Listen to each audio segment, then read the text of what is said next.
Blah, blah, blah. I got hey wrong.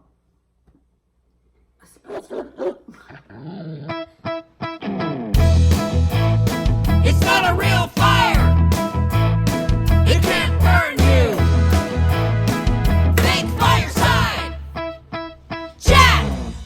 Hey, everybody. It is Tracy here from Beyond Obedience, your K9 human relationship coach. And it is time once again for Fake Fireside Chats with Tracy and Rue. As you are aware, we are currently in the midst of our 10-part series, 10 things that you can do to significantly improve your relationship with your dog.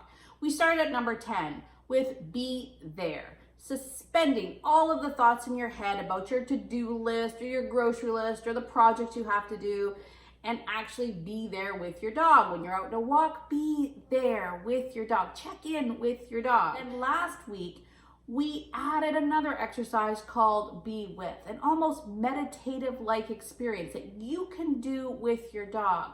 Quiet moments, either in your home or your backyard, where you can actually just slow down, take some deep breaths, and listen. Be with your dog. Start to observe all of the things that your dog would observe, because dogs live in nature. Humans tend to live in our heads. And now here we are. Number 8. 8, right? Yes, I can count. Number 8 on the list is a fun little exercise called Follow the Dog. Follow the dog. I just did it as a little ditty. Anytime I talk about the exercise Follow the Dog, I have to tell the story of Chuckles. So for any of you who don't already know this, I have a lot of dogs. That might be an understatement. However, I justify this in my own mind by telling people that I actually use all of my dogs in my business, working beyond obedience. And that is true, which is why one day when my husband came home with a Basset Hound puppy, I said, no, we don't need a Basset Hound. Now, in defense, before people start, sending me hate mail, before Basset Hound lovers unite and send me hate mail, it's not that I don't like Basset Hounds. I like and appreciate all dogs for who they are. However, I know myself, and I know that I am an A-type personality, which means when I go out for a walk, I like to go from point A to point B.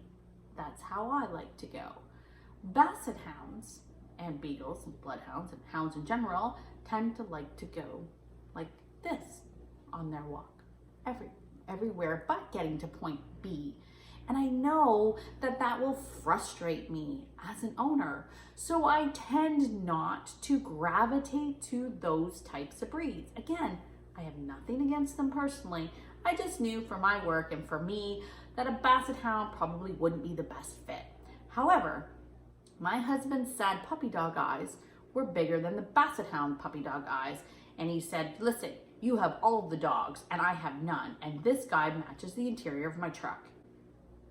Which, for the record, not a good reason to get a dog. Just want to say that. So, Chuckles came to live with us. Now, at the same time that Chuckles was a puppy, I had my 3 girls, my 3 Noof girls that were also puppies, Echo, Dakota, and Eclipse. So I would quite often just put the Basset Hound puppy in with the Noofs and hope upon hope that he would just somehow learn to be a Noof. However, that did not happen, especially when we were out on walks. So to combat my frustration, I used to sandwich him in between 2 Noof puppies, right? So I would have a Noof, then a Basset, then a Noof, and we would go for our walks together. And that sandwich prevented Chuckles from being able to sniff and do all the things that he wanted to do. So win-win for me. Near the middle of my walk, the dogs were allowed to kind of wander and do their own thing, but they had to check in with me. So I would essentially take their leashes and just tuck it into their collars and let them go. I knew I wouldn't be able to do this with Chuckles, of course, because I would probably never get him back. So instead, I would allow him the length of his leash, and I'd allow him to sniff in the ditch and whatnot. And I would begrudgingly walk beside him. And then one day, while we were out on the walk, I looked down at Chuckles and realized that I wasn't being very fair to him. And I was really not honoring who he was. So in that moment, I decided that I was going to let him wander. Again, still could not let him off leash, so I began following him around. Now, admittedly, when I started this, it did kind of freak him out, right? He kept looking behind him like, why is this crazy lady following me? But eventually he got really into it, and he took me on quite the adventure.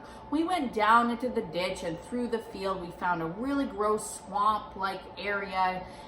If he sniffed a rock, I would turn the rock over and bugs would come out and I would scream and he would jump back, and there was so much fun and joy, and he had an absolute blast. I, on the other hand, was covered in gross ditch slime and pretty sure I had bugs on me.